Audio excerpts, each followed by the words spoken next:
बिस्मिल्लाहिर्रहमानिर्रहीम। जी नाज़रीन, inter cropping का तीसरा सीज़न शुरू हो चुका है। आपको मैंने जैसे पहले बताया था कि बाग के अंदर 3 से 4 फसलें आप काश्त कर सकते हैं।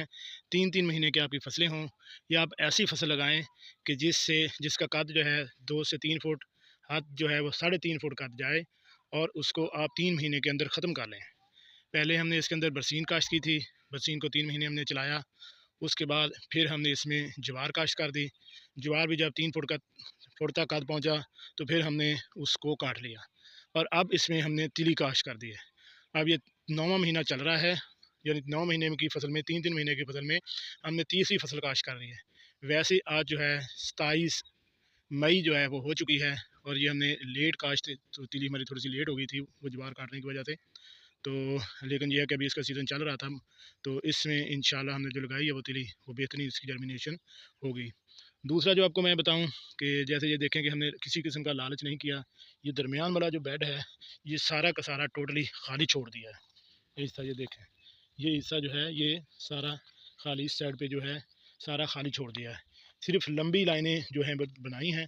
दरमियान में जो कितनों का जो घेर था, जो उसका बना हुआ था, उसको हमने डिस्टर्ब नहीं किया। ये देखें, ये भी इस तरह लंबी लाइनें बनी हुई हैं। 3-3 लाइनें निकली थी उसके ड्रिल की मदद से, तो 3 लाइनें जो है वो प्लांटर की मदद से निकाल के इसके ऊपर तिली लगा दी है। दरमियान वाला हिस्सा जो है वो खाली छोड़ दिया गया है। और अगर आप फ्रूट की बात करें, जो लोग कहते हैं कि इंटर क्रॉपिंग से फूड डिस्टर्ब होता है, तो ऐसा कुछ भी मसला नहीं है। ये देखें, माशाल्लाह फ्रूट सेट भी हो रहा है। ये देखें, ये देखिए, किसी किस्म का इसमें कोई फंगस, किसी चीज़ का कोई अटैक नहीं है। फूड भी माशाल्लाह जो है वो बेहतरीन है। इस बार माशाल्लाह फल भी अच्छा लगा हुआ है और ग्रोथ भी अच्छी है। और दूसरी जो मज़े की बात मैंने आपको बतानी थी, वो ये है कि ये हमने जो दरमियान वाला बेड छोड़ा है, ये तकरीबन हमारा 6 फुट बन जाता है। क्योंकि कुछ पौधे इसमें छोटे भी थे, वो हमें महसूस हुआ कि पौधों को, क्योंकि तिली को हम अगर 15 दिन के बाद पानी लगाएं तो ये पौधों के लिए पानी कम है, इसलिए हमने इसके लिए दौर बना दिया। दौर बनाने से क्या होगा कि अब जो है ये देखें, पानी जो है वो ऊपर तक नहीं पहुंचा। पानी जो है पौधे के तने से 2 फुट दूर है, और पानी भी सिर्फ हल्का हल्का लगाया है। जो लाइनों में घुमा पानी, केलियों में घुमा, वो भी इधर से घूमता हुआ दूसरी तरफ से, ये देखें ना, दोनों साइडों पे काट बनाए हुए। तो पानी एक साइड से दाखिल होता गया और दूसरी साइड से पानी बाहर निकलता गया। इससे क्या हुआ कि पानी उसके अंदर स्टोर नहीं हुआ, सिर्फ पानी जो है वो नमी देने की हद तक लगाया।